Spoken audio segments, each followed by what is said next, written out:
Shalom, amados irmãos, a graça e a paz do nosso Senhor Jesus. Eu sou Edson Bandeira e hoje no Palavra Diária eu quero dar continuidade ao tema da abordagem anterior. Estávamos falando sobre o anticristo, como a gente deve agir para não ser enganado, para não ser pego de surpresa. Como a gente não deve se preocupar quem é, quando virá. Apenas estar preparado para esse dia. Mas o grande dia mesmo vai ser o grande dia da vinda de Jesus. Amém? Como eu falei anterior, vamos ler aqui a passagem do livro de Daniel. Daniel capítulo 7. Abra a mensagem aí se você puder. Se não, anote ou reprise esse vídeo. E vamos ler aqui a mensagem de Daniel capítulo 7. Vamos ler primeiro o verso 21.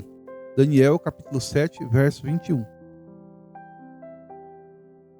A mensagem diz claramente assim: mas o bode peludo significa o rei da Grécia, e o grande chifre que lhe nasceu entre os olhos é o primeiro rei.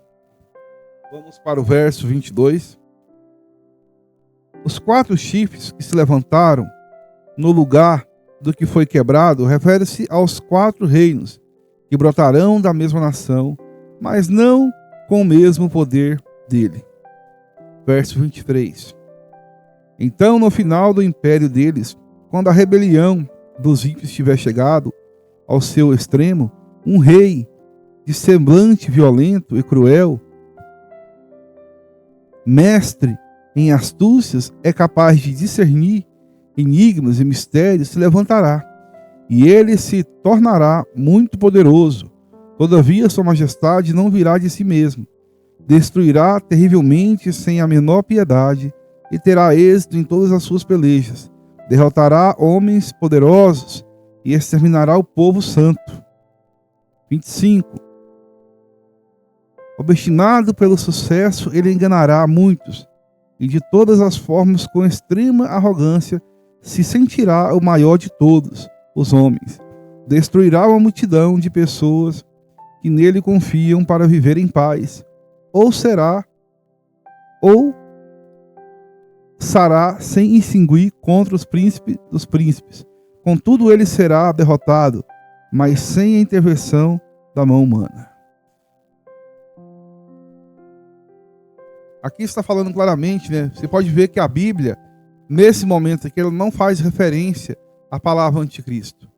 Mas lá nós vamos ler agora em Mateus 24:15, onde a gente pode ter também algumas informações. E se você quiser algo confirmatório, anote aí, Apocalipse capítulo 13. Você lê Apocalipse capítulo 13, vai fazer referência de forma contundente sobre o que estamos falando aqui, tá? Mas eu não vou abordar Apocalipse capítulo 13 hoje. Vamos focar aqui em Daniel e Mateus. Então aqui está falando do anticristo que se levantará e vai perseguir muitos. A perseguição dele contra os cristãos é para matar, não é para levar a apostasia. Apostasia é o que estamos vivendo hoje. Então a perseguição dele é para matar mesmo, para destruir os cristãos. E aqui no capítulo, fala claramente aqui, ó, no 26, no 25, que ele será derrotado, mas sem intervenção da mão humana. O homem não vai ter poder para derrotar ele, para destruir ele. Somente Jesus. Amém? Na sua grande vinda, somente Jesus Cristo tem o poder para tal. Mas aqui, vamos ler Mateus capítulo 24, verso 15, onde a mensagem nos dá referência. Vamos ler a mensagem juntos aqui. Não vou nem colocar o fundo aqui da palavra, não.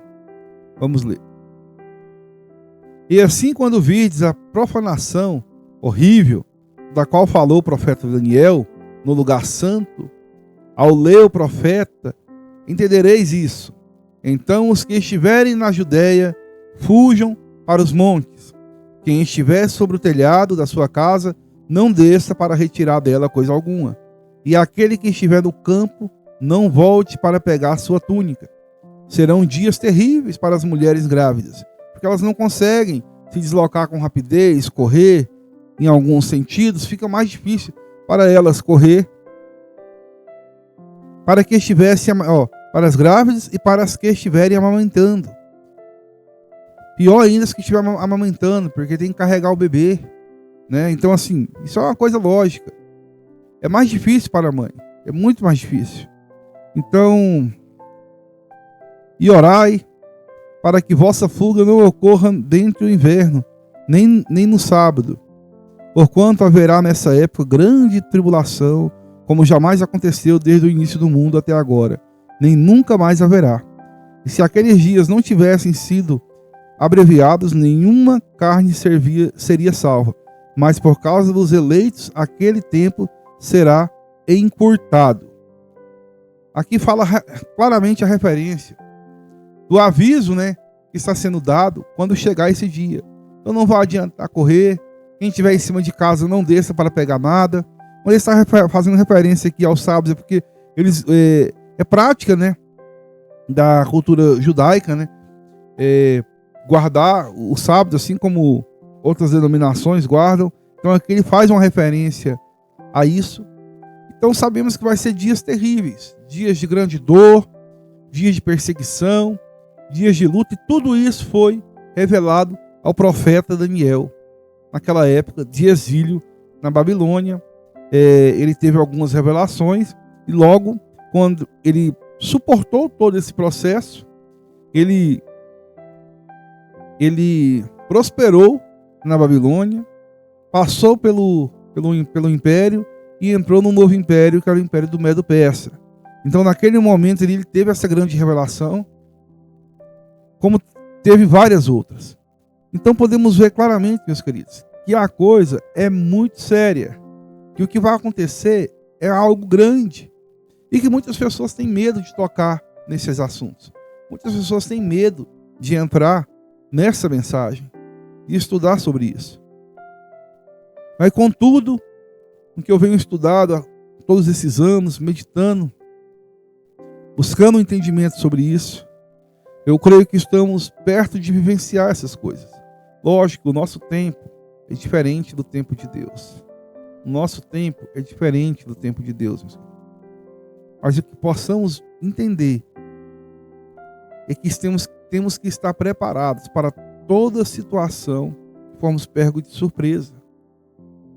Assim como Jesus vai vir, ele vai vir, a palavra fala referência, um exemplo como um ladrão. Não em ato, mas sim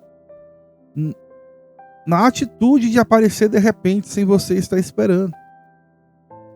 Então que possamos entender isso, não nos preocupar quem é o anticristo, quem vai ser. Ele vai vir com sua grande astúcia, querendo se determinar a Deus, querendo se declarar a Deus. Penso eu que possa surgir num momento de conflito muito grande, de dor, e muitas pessoas vão adorá-lo, vão exaltá-lo, como assim já fazem com algumas pessoas. E eu costumo falar que as pessoas vão ser enganadas fáceis, porque não buscam discernimento, porque comenta tudo que vê sem estudar, sem entender um contexto da coisa, muitas vezes sem ler a matéria completa. Mas que possamos estar preparados para esse dia, possamos estar revestidos do poder de Deus, porque vamos ser colocados à prova, até onde a nossa fidelidade irá. Eu não estou falando que você vai estar aqui nesse momento, nem que eu vou estar. Eu não estou abordando nada disso. Eu estou abordando somente algo que irá acontecer, e que vai existir pessoas aqui, com certeza. Não estou referenciando você, mas não sabemos o dia de amanhã. Que Deus possa te abençoar em nome de Jesus Cristo de Nazaré.